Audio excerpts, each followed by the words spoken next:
You're listening to Soundside. I'm Libby Denkman. This next story, I want you to be aware, does include discussion of self-harm involving children. And if you have sensitive ears in the car or in the kitchen, wherever you're listening, this is probably one you can skip. In 2022, the body of 13-year-old Jay Taylor was discovered behind a grocery store in Gig Harbor. Jay had died by suicide, a tragedy that only grew more shocking when police realized he had live-streamed the act on Instagram, egged on by the people watching on social media. Jay Taylor was a victim of 764, a global online group of predators that victimizes kids, some identified to be as young as 9 years old, coercing them to send nude photos, commit self-harm, and even take their own lives. In the case of Jay Taylor, it took years to build a case against the alleged predator, even as U.S. authorities thought they knew where the suspect was operating. German authorities arrested him in June 2025, 3.5 years after Jay's death. Charges include more than 100 counts of sexual abuse and violence, including the murder of Jay Taylor. Governments across the world have been attempting to stop this growing movement. Last week, we learned a member of the 764 group based in Arizona has become the first to face federal terrorism charges in the U.S. Barrett Gay is a digital research analyst of domestic and international right-wing extremism at the Institute for Strategic Dialogue. He has spent years following 764 and other groups. And Barrett, thanks very much for being on Soundside today and for joining me. Yeah, thanks for having me. How did you first learn about this group, 764? So I actually first learned about 764 because it was being discussed in online neo-Nazi and far-right extremist spaces. I think the first time I actually came across the name of the group was because there were bots. They would add to Telegram chats that would automatically remove people in 764 groups. And, when you're spending your time looking at these kinds of people, the idea that there's this other group out there that they will not associate with members of because it's too extreme was really shocking. So that's what kind of initially led me to look into it. So basically, the neo-Nazi groups are saying those people are too far for us, those people who are victimizing kids. Yes. Wow. And the 764, we should add, there are Nazi and right-wing extremist valences to that group, but I guess the mainstream Nazis think that they're too far. Yes. Yeah, they think that they're too far. And the common refrain at the time was that this was going to get the chats taken down and get people in legal trouble, basically. So can you give us a brief history of how 764 started and its initial aims? Yeah, so to the best of our understanding, 764 kind of grew out of a handful of precursor groups that all engaged in parts of the behavior that came to define 764, whether that's online extortion, the sharing of illicit material and revenge porn, and then the self-harm aspect of it. And it all kind of came together under this kid at the time named Bradley Cadenhead, who, along with Prasanna Nepal from High Point, North Carolina, and Leonidas Varianis, created the original 764, which, as we understand it, was a WhatsApp group originally. And you mentioned that Cadenhead was a kid at the time. I mean, he was 15 years old. But there Yes. was a period of time where investigators were trying to track him down. And this was not at all clear that this was coming basically from a teenager. I mean, what was that like to see this revealed as, at the time, a really messed up kid victimizing other kids? Yeah, I mean, I knew of Bradley Cadenhead for years as either Brad 764 or Felix 764. And he was this person who people kind of talked about online in hushed whispers. Every now and then back then you would come across a post from a victim normally asking for advice, asking for help. And you would sometimes you would see comments about Brad 764 or about Felix and about how depraved of a person they were. And it really built up this image in my head of probably an adult perpetrator, almost like a cartoonishly evil person. And I remember when he got arrested, we spent like a day looking over the documents because I was like, there's no way that this is the person who was doing all that. And I think it was one of the most striking things about it to me, and it's really endemic to the groups as a whole, is the real life person and the online persona are completely separate. And that's part of the appeal as well. They can live this secret life. A teenager in Texas can have this secret life of controlling all of these victims in other parts of the world. And Bradley Cadenhead was a person who he'd already been to multiple schools. Didn't really seem to have much of a real social life in the town where he lived. It sounded like had been severely bullied himself. Yeah, and had a terrible home life, had substance abuse issues from a very young age. And I think that for a person like him, not to speculate too much, but for a person like him, that feeling of power online by any means necessary is very, very appealing. So I don't want to go too deep into the details of the specifics of these crimes. I mean, we've mentioned that there was revenge porn involved. There were relationships developed online, which then turned into manipulation. This stuff is the most shocking material I have ever read about. And I can't imagine what it's like to actually have to sift through this first person, like the primary source documents here and the forums and things like that. Is this a movement that the goal is simply harm, simply evil? I mean, what is the point of why they engage in these actions to hurt kids to this level? I think the goals a lot of the time they're very individual. Every perpetrator that I've seen has their own reason to participate in it. A lot of times it's power over others. Ultimately, that's what a lot of it comes down to. It is a status symbol within these groups to have people be able to do the most depraved things possible, and it kind of creates this constant race to the bottom. It is a world like entirely of online clout that's only earned through the worst things possible. And some people, like, more and more as it's gone on, we've seen a real victim to perpetrator dynamic develop. People are victimized by the group, and then they see it as their opportunity to rise in status within it, to then participate in victimizing another person. I would kind of compare it to like how hazing works a lot of the time. It happens to you, but the promise is that then you get to hold that power over someone else. It's a very tangled web that develops with this kind of manipulation. Have you seen anything like this in another venue? This level of control that these people are able to exert over these young victims? I mean, not across the physical space that this is able to exist over. Like, I would compare a lot of the dynamics within some of these groups to, what you see in cults and new religious movements. But things that you would see in cults that, live on like a compound or something.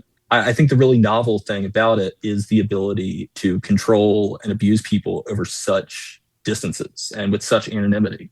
And it's the control that then leads to self-harm. And it's the creation of this feeling like you can't get out from under this person who is taking control of your life, and to the point where you are harming yourself and people and pets around you.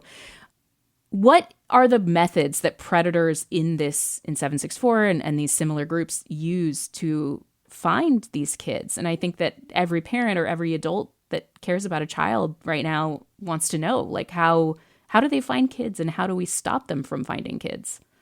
A lot of the kind of targeting is predicated on communities that they know are at risk. So a forum centered around mental health issues or depression would be a place that these people would go to seek people out. Eating disorders as well. Eating disorders and self-harm communities, which are everywhere on a platform like Twitter. They will go directly into them and recruit people directly. They do it on Tumblr.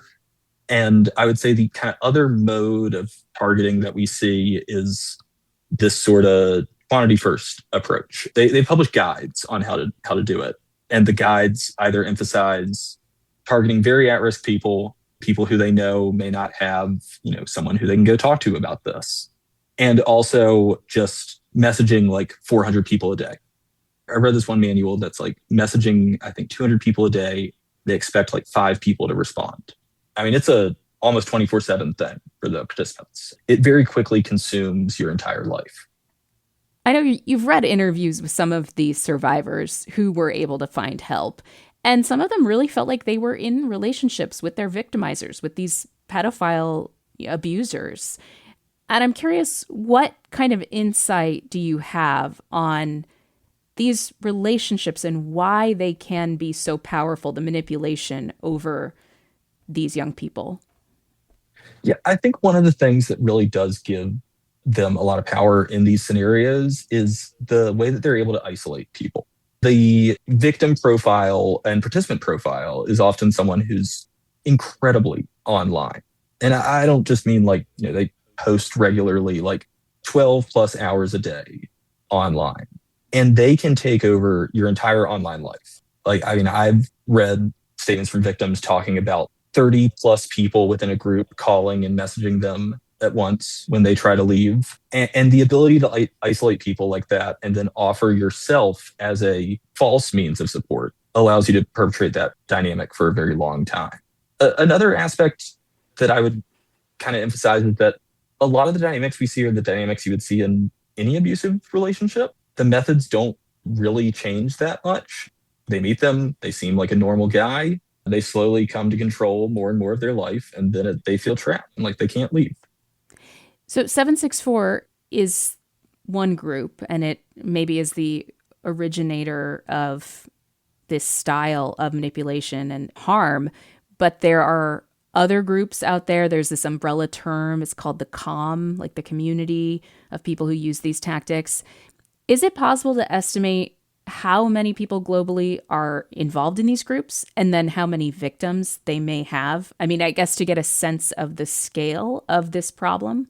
So in fall of 2024, we identified over 12,000 unique Telegram users across a pretty broad data set of COM and 764 affiliated groups. Now, caveats for that are there are duplicate accounts. A lot of people are just lurking. There's not many participants in the kind of real stuff, but the number of victims and the number of participants is still staggering. I mean, there are perpetrators who kept spreadsheets of victims, hundreds of names. And, when you're doing this for years every day, the number is really just unknowably large.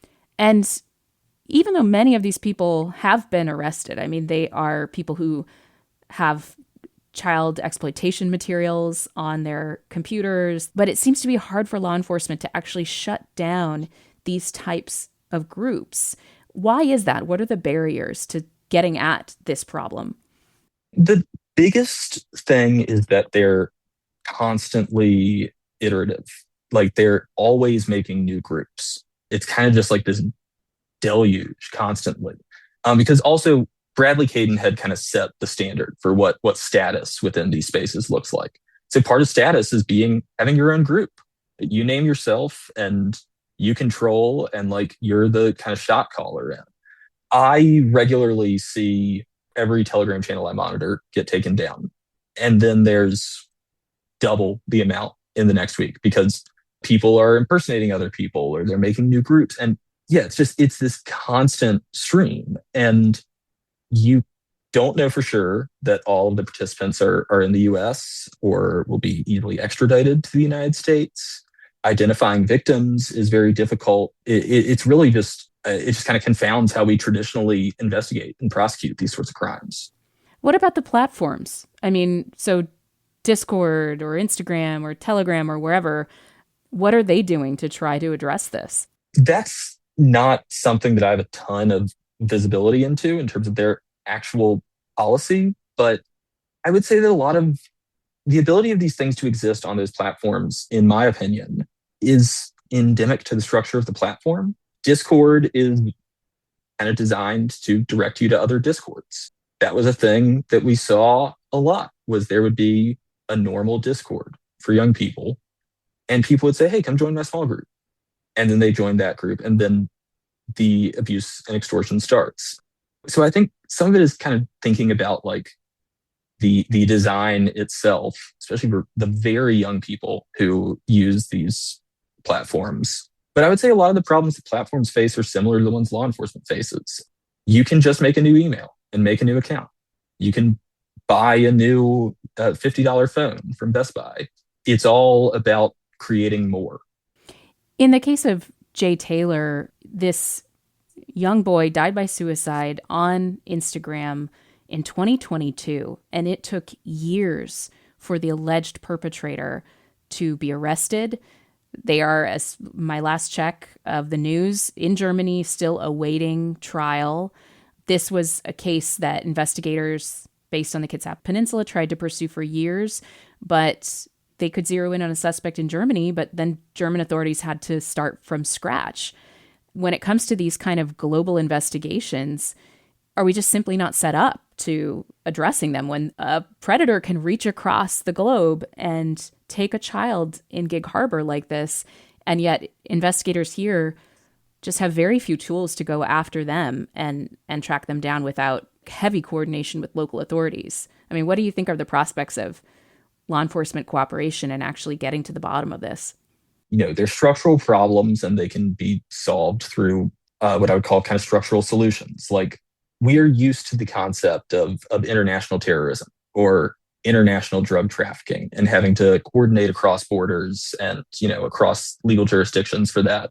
We're not really used to these kinds of crimes working this way. It's really a completely novel way to approach it. And I think that we're seeing improved cooperation, but there's still a long way to go. One of the things about how these investigations generally work is that it's predicated on the idea that there's a very limited supply of actual CSAM out there. That's child sexual abuse material, CSAM? Yeah. Yes. When you see a headline that's a guy arrested with like 12 terabytes on his hard drive or something, that's just about all of it. Like in the world, that's all that exists? Yeah, I mean, like in terms of like real, not simulated, and because of that, CSAM investigations were predicated on like they'll have one of the things that we recognize, and these groups are producing could probably double the amount of CSAM in the world in like a month. It is just an unprecedented way of committing this kind of crime. I don't want parents listening to just think we're trying to scare the crap out of them. But I mean, I'm not a parent and it scared me. I mean, it just totally took me by surprise how extensive this issue is. And again, that somebody all the way in Germany can reach across the world and do this and take a child, steal a child away, really, ultimately, in our own backyard. If somebody listening is a parent, a mandatory reporter, somebody with children in their life, what can they do to try to safeguard against this absolute horror? I mean, I think the number one thing is be aware of what your kid's doing online. And that doesn't mean necessarily that you, surveil your child's online activity, but like engage with them about it. I can't count the amount of times that, you're reading a statement from a parent of a perpetrator and you realize like they don't even know what Discord is. And if you're a parent listening to this and you don't know what Discord is, I would try to learn. There's a real disconnect there and that like, they're just on their phones. And that is now children's social lives. And just as much as like, you'd want to know who your kid's going to hang out with on a Friday night, you'd also want to know who they're in a Discord call with. Are they people they know in real life? How did they meet them? How did they approach them? What are they like? I really think that there's not a magic solution to it. And a lot of the stuff that I see that helps is really basic. It's talking to your kid, engaging with their social life, being aware of when there's like drastic changes in their behavior and not falling into alarmism either. Teenagers get depressed. Teenagers act weird all the time. I think the biggest thing is just understanding that like this is what a young person's social life looks like now. It's as integral a part of their kind of social world as the friends they have in real life. Barrett Gay is a digital research analyst of domestic and international right-wing extremism. He's been talking to us about these online extremist groups that are based around exploitation of kids. They've victimized thousands of kids, including a really heartbreaking story of a young child in Gig Harbor, a 13-year-old boy, Jay Taylor, who died in 2022. Barrett, it's such difficult material and it's such a difficult subject matter to discuss, but I think it's so important and again, should be something that we're aware of, not alarmist about, but aware of in terms of what it's like to be a child online today. So thank you very much. Yeah, thanks for having me. And I want to add the 988 Suicide and Crisis Lifeline is there for you if you are in crisis or if you're looking to help somebody else. To speak with a trained listener, call 988 or visit 988lifeline.org for crisis chat services and more information. Thanks for listening to Soundside. This show is only possible because listeners support us. If you're able to give right now, please check out the show notes for a link to donate. And don't forget, you can listen live on KUOW 94.9 FM Seattle at noon and 8 p.m., Monday through Thursday, or anytime online at KUOW.org.